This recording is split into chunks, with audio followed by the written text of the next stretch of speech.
Satu, alladzina hum fi salatihim khashi'un. Syarat pertama, kalau ingin mendapatkan surga Firdaus tadi dan kebahagiaannya diturunkan ke bumi, dibawa sampai mati, masuk ke alam kubur lebih bahagia lagi, maka amalan pertama untuk melatih menguatkan iman itu, coba berlatih untuk menunaikan sholat dengan khusyuk. Kalau Anda kerjakan benar sholat ini, maka apa yang Anda dapatkan? Teman-teman ingat betul, saya mau tanya sebentar. Keabadian yang abadi disebut dengan sa'id. Kalau kita ingin turunkan ke dunia percikannya kita dapatkan, usahanya disebut dengan apa? Masih ingat? Aflah itu kalau didapatkan, kata dasarnya apa tadi? Falahun. Lihat baik-baik. Kata Allah dalam Al-Quran tadi, kalau ingin mendapatkan falahun, amalan pertama sholat. Makanya ketika dipanggil sholat, kalimat falah dilekatkan pada panggilan sholat. 5 kali diingatkan. Begitu muadzin kemudian azan memanggil Anda, hayya 'alas shalah. Anda bertanya, ya Allah kenapa kami mesti sholat? Dijawab, hayya 'alal falah. Yuk, pagi yuk. Yang sejati datang sini. Belum dapat sujud, belum dapat ruku, saya berikan. Makanya ketika orang sholatnya benar, dia akan mendapatkan 5 keutamaan. Saat di dunia nih, belum ke akhirat, 5 keutamaan yang tidak diberikan pada orang yang tidak sholat. Atau orang sholat tapi sholatnya nggak khusyuk. Sebab syarat mendapatkannya khusyuk. Alladzina hum fi sholatihim khasyi'un. Bukan alladzina hum fi sholatihim saja, tapi ada kalimat khasyi'un. Artinya yang tidak khusyuk saja nggak akan dapat, apalagi yang nggak sholat. Apa yang 5 ini? Lihat baik-baik. 1, orang yang sholatnya benar, pertama kali sebelum mendapatkan kebahagiaan hakiki dari Allah Subhanahu wa Ta'ala, akan dirubah dulu perilaku hidupnya menjadi perilaku yang lebih baik. Kalau orang itu sholatnya benar, maka sholat itu akan melatih dia untuk berubah, bertransformasi jadi orang baik. Itu ada di Quran surah ke-29 ayat ke-45. Innas sholata tanha anil fahsya'i wal munkar. Sumber keburukan cuma 2, kalau bukan fahsya itu munkar. Maaf, pornografi, porno aksi, LGBT, kata-kata jorok, kotor itu fahsya. Di orang sholat kata Allah mustahil berkata-kata kotor. Orang sholat tidak akan pernah mencela. Orang sholat tidak punya kata-kata jorok. Jadi kalau ada sekarang orang yang sholat senang mencela orang lain, itu berarti ada masalah dalam sholatnya. Dan dia belum dijamin sebagai ahli surga terbaik. Dan hidupnya nggak bahagia. Nggak bahagia. Aneh nih. Sholat tapi senang celah orang. Aneh. Aneh. Yang paling bahaya adalah menikmati celahannya. Itu yang paling aneh. Anda ngaji.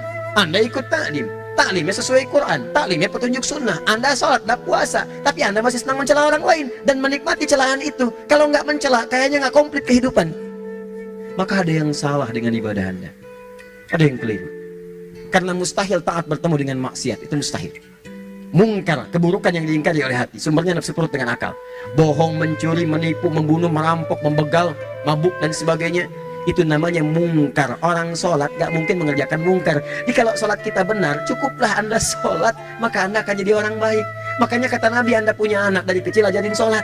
Sholat, kalau naik jadi balik, kerjakan terus. Kasih pelajaran membuat dia mengerti. Kalau masih susah, berikan pelajaran. Ini sering diterjemahkan dengan memukul.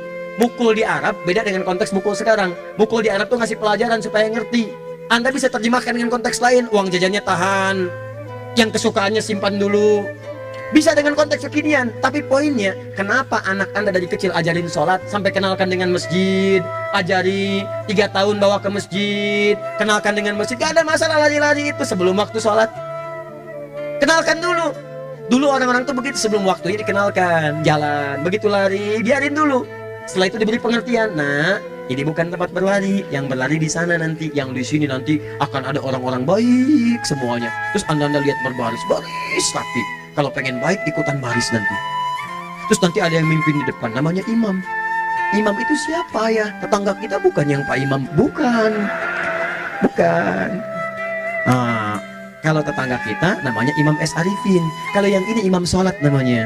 Imam sholat itu nanti akan pimpin menyembah Allah. Allah siapa ya? Allah itulah yang memberikan ayah rizki. Allah itu yang memberikan ayah rizki sehingga bisa beli tobot buat kakak, beli robokar poli.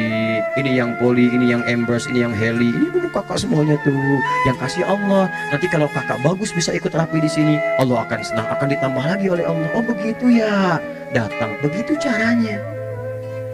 Ini bukannya waktu sholat belum dikenalin tadi bawanya main-main di masjid. Bahkan ada yang agak repot lagi, di rumahnya sudah diatur, dibilang kamu ini susah diatur, main sana ke masjid, disuruh main, ya main di masjid. Yang salah bukan anaknya, orang tuanya. Apa rahasianya anak itu disuruh ke masjid, suruh sholat? Rahasianya, begitu anak itu sholat dengan baik, maka dia akan tumbuh jadi anak baik di kemudian hari. Itu maksudnya. Nah, sekarang saya agak bingung ini, pendidikan TK sekarang salah sih? Enggak, cuma saya agak bingung mikirnya. Ini anak belum diajarin sholat, udah diajarin manasik. Itu bagaimana cara berpikirnya Ferguson? Agak repot saya mikirnya tuh. Ya, walaupun salah sih enggak, cuma saya bingung gitu. Kenapa nggak dikerjakan tahap yang pertama dulu? Tangga itu kan berurutan. Nggak bisa Anda lompat langsung ke 5. Kan 1, 2 belum terlewati.